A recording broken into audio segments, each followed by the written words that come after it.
Rekaman tank Rusia menembaki posisi nasionalis Ukraina di Svatovo ramai beredar di Telegram pada Sabtu 4 Februari 2023. Tank tampak terus menembak ke arah hutan. Dalam keterangan unggahan disebutkan, tanker dari Rusia melakukan penghancuran pada nasionalis Ukraina dari dalam hutan. Tampak tank tersebut menembakkan proyektil fragmentasi eksplosif tinggi tepat di tempat dua militan berdiri.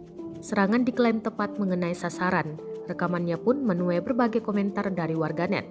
Dan diketahui perang yang terjadi di antara pasukan militer Rusia dengan Ukraina hingga hari ini, Minggu 5 Februari 2023, telah berlangsung selama 347 hari.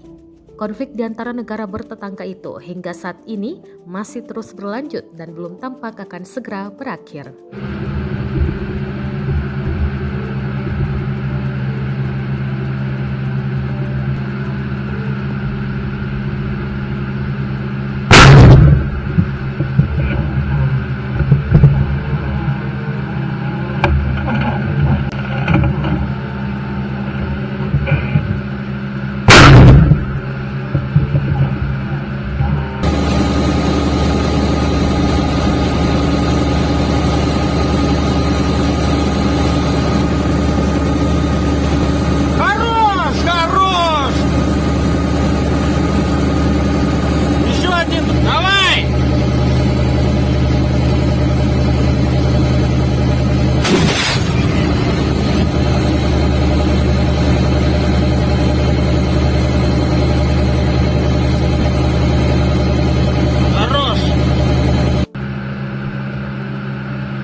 Terima kasih sudah nonton.